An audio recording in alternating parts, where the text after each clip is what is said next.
Assalamu alaikum, dear students. Today we are studying nouns.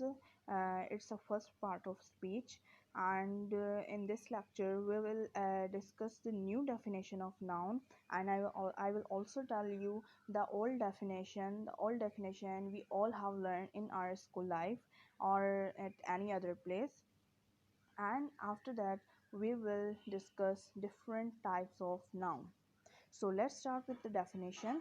Noun is a word used to name a person, animal, place, thing, and abstract idea. I want to tell you here that this is the modified definition, this is the new definition. So, what was the old definition? I am going to tell. Noun is a word used to name a person, animal, place, and thing. So what is the difference? That is a abstract idea.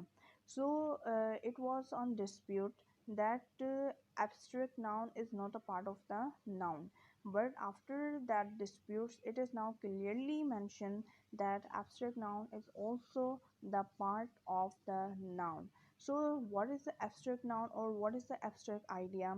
So it will be further discussed in this lecture later, but I want to give you the idea about the abstract noun. The noun, the things which we cannot touch with our five senses. What are our five senses? That is the vision, smell, taste, hear, and touch. With these senses, we cannot touch. For example, happiness. For example, freedom. So these are the things that we can't touch, like hatred, like love. So we can't touch because they do not have physical existence. Here are the examples of the noun, that is the baby, puppy, city, flower, freedom. Here I talk about the freedom, that is the abstract noun. Now we are going to discuss different types of noun, and here first of all we are starting with the singular and plural nouns. We all are familiar with the singular and plurals, so this is so much simple. Singular noun refer to one thing, baby, puppy, flower, and plural nouns obviously refer to two or more things, as like babies, puppies, flowers. Concrete and abstract nouns. Concrete nouns, now these are the comparisons. So as we know about the abstract nouns, that which we cannot touch with our five senses, so obviously concrete nouns are those nouns which we can touch with our five senses. So let's read here. Concrete nouns, something you can perceive with your five senses: taste, feel, hear, smell, and see. Abstract nouns, something you cannot perceive any of your five senses. I hope you don't have any confusion here. Then we are discussing collective nouns. Name a group of people or things. This class of noun denotes a group of people, animals, or objects or concepts or ideas as a single entity. It means that we are giving one name to the group, to the collective things, like the army, like troops. So in army there are many soldiers, but we are giving one name to that group is the army. So it it will comes in the collective nouns. Then compound nouns. uh, I want to say here that learn the difference of the collective noun and the compound noun. So collective noun, as we discussed, we give one name to the group, and in the compound noun is made up of two or more words acting as a single unit.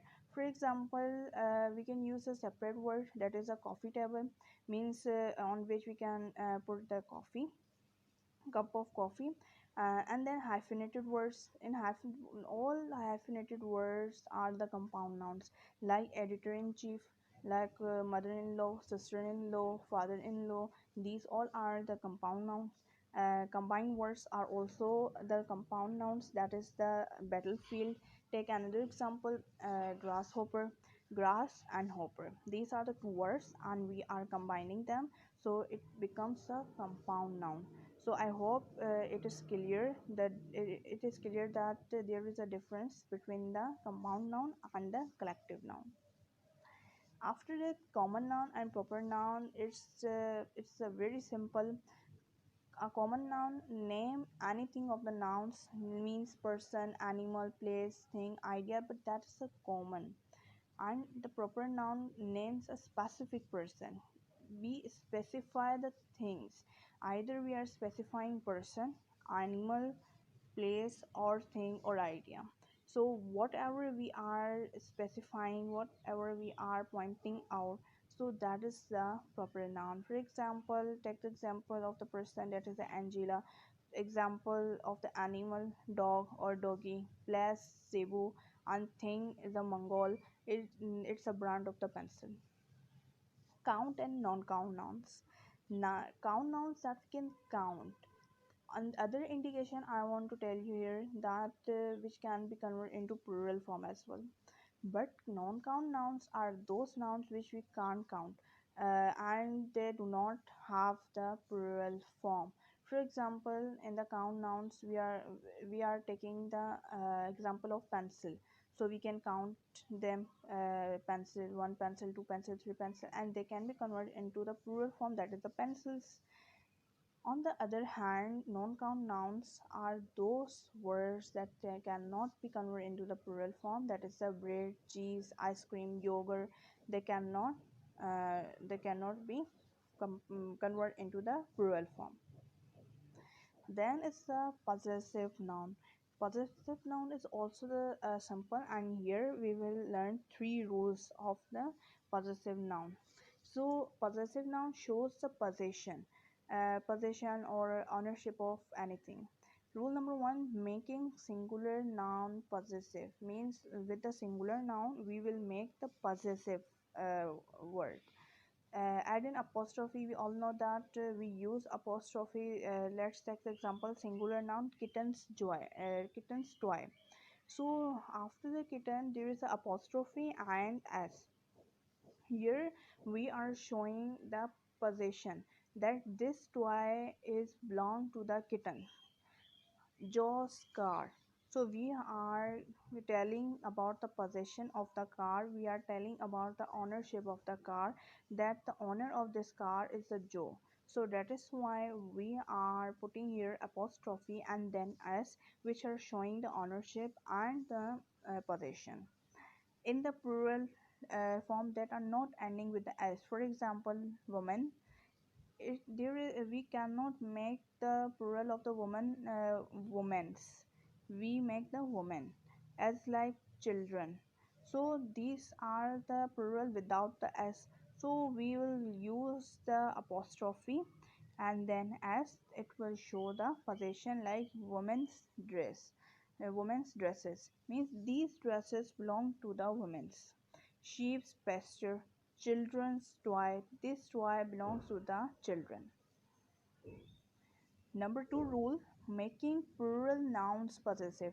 In the rule one, we made the singular noun possessive, and in the second rule, we are making plural noun possessive.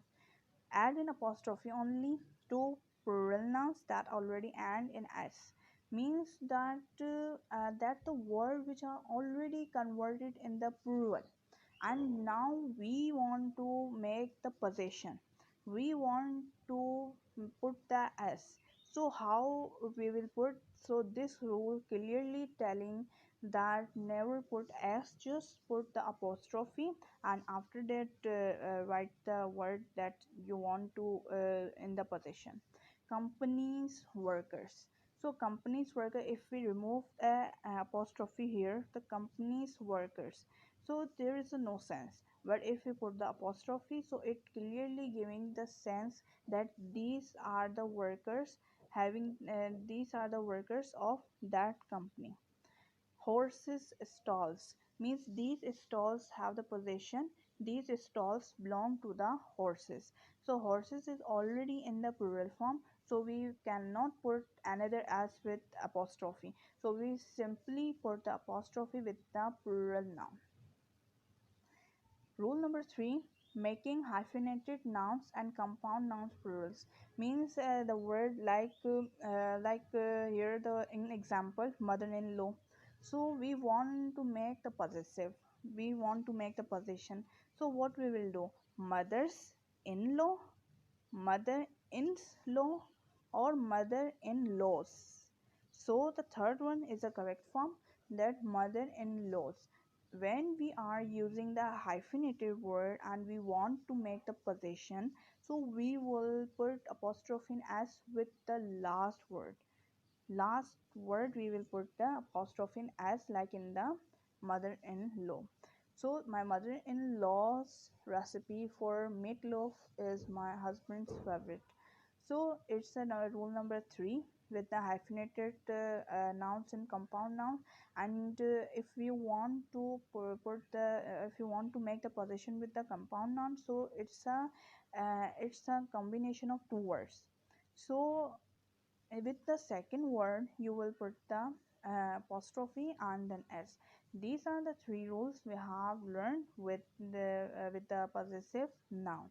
I hope this lecture is clear for you all, and revise this lecture 2 3 times to learn the types of the noun. It's really important, and it's commonly used.